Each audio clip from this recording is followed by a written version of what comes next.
Baik, terima kasih. Ini ada pertanyaan, apa hukumnya acara Maulid Nabi? Ini sudah bulan Rabiul Awal ya?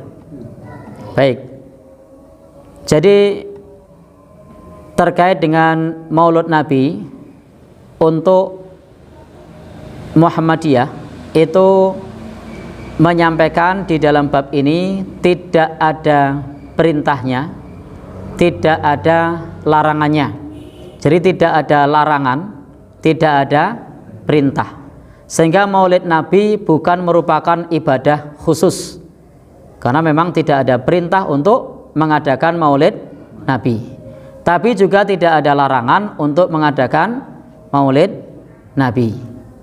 Dan hukumnya sesuai dengan isi yang ada di dalamnya.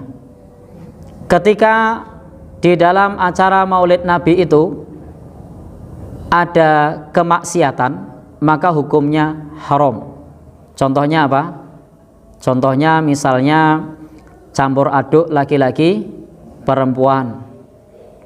Di sana menampilkan biduan, ada musiknya, mencampur adukkan yang hak dan yang batil, biduannya nutup auratnya tidak sempurna misalnya, maka jelas ini haram.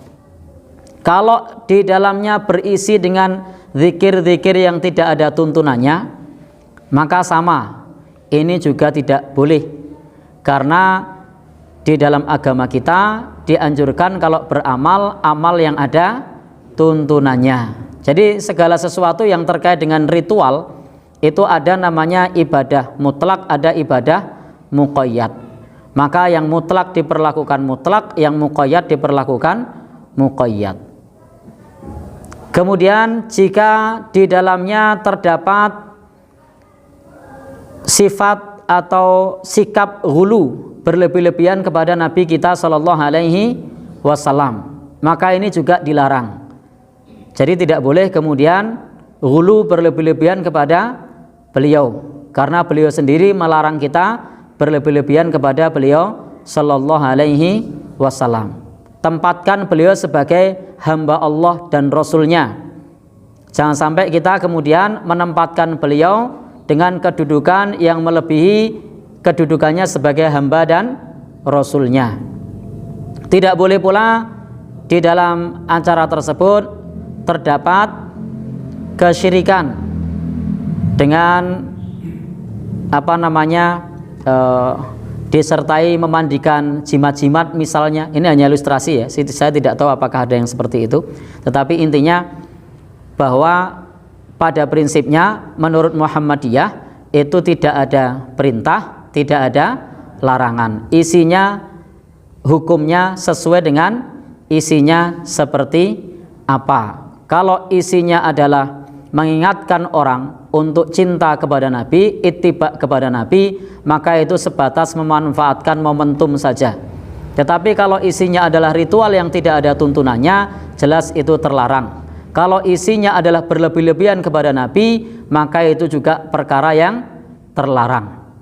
Tetapi kalau kemudian di sana ada keyakinan yang tidak dianjurkan oleh agama, maka juga harus ditinggalkan. Contohnya adalah meyakini roh Nabi datang.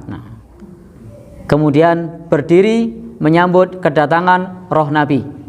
Tidak ada dalil yang sahih baik dari Al-Quran maupun hadis Nabi yang menjelaskan dalam acara Maulid kemudian roh Nabi datang. Itu tidak ada dalilnya. Sesuatu yang terkait dengan keyakinan kita umat Islam, landasannya harus wahyu, bukan mimpi, bukan pula persangkaan.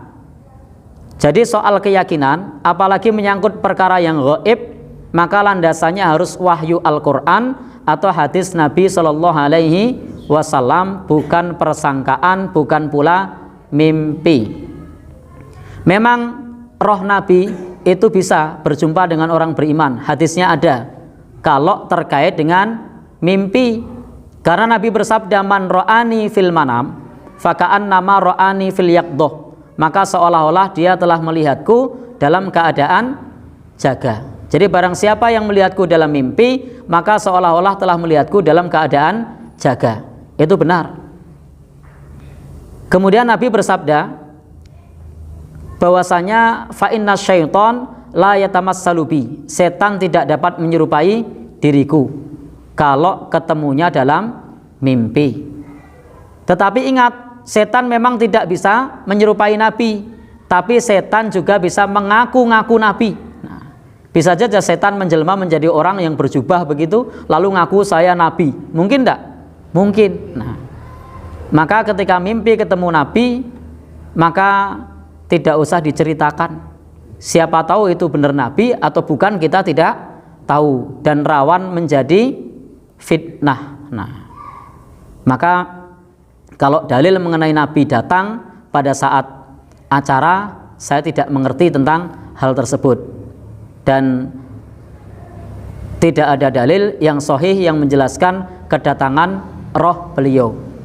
Kalau wahyu yang menjelaskan seperti tadi, Nabi mengatakan barang siapa yang melihat Nabi dalam keadaan mimpi, maka seolah-olah melihat beliau dalam keadaan jaga. Ini yang menyebutkan Nabi ini wahyu, maka kita imani, kita terima. Nabi juga menyebutkan innallaha, sesungguhnya Allah harrama ajsadal anbiya alal ar. Allah Subhanahu wa taala mengharamkan jasad para nabi bagi bumi. Jadi bumi itu diharamkan untuk memakan jasad para nabi, jasad nabi utuh-utuh. Maka karena ini yang menyebutkan adalah nabi, hadis, maka kita imani. Jadi kalau yang menyebutkan Al-Quran atau nabi, dalilnya sahih, prinsipnya adalah wa ma yantiqu anil hawa in huwa illa wahyu yuha. Apa yang disampaikan oleh beliau bukan dari hawa nafsu, tetapi wahyu yang diwahyukan. Sekarang pertanyaannya, kalau Nabi hadir pada saat acara maulid, itu dari Quran bukan? Bukan. Dari Nabi bukan? Bukan. Lalu atas dasar apa? Menyampaikan bahwasanya Nabi hadir pada saat acara maulid. Maka kalau dalilnya pakai akal, maka ini bantahnya juga bisa pakai akal. Lah kalau malam itu ada ribuan maulid, terus gimana? Nah, ya kan akal dalilnya.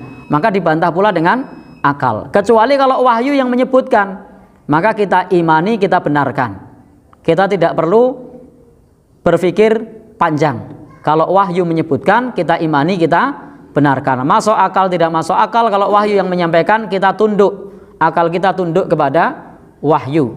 Tetapi karena yang menyampaikan bukan dalil wahyu Quran, bukan pula dalil hadis Nabi, menyebutkan bahwasanya roh Nabi itu, mereka menyebutkan bahwasanya roh Nabi itu bebas kemana saja. Sekarang pertanyaannya, kalau di malam itu ada acara ribuan atau bahkan ratusan, terus gimana? Nah, baik. Jadi intinya, kalau memang ada dalilnya, kita imani. Karena tidak ada dalilnya, tidak perlu diimani, tidak perlu diyakini hal yang semacam itu. Karena keyakinan itu butuh dalil. Wallahu a'lam bishawab.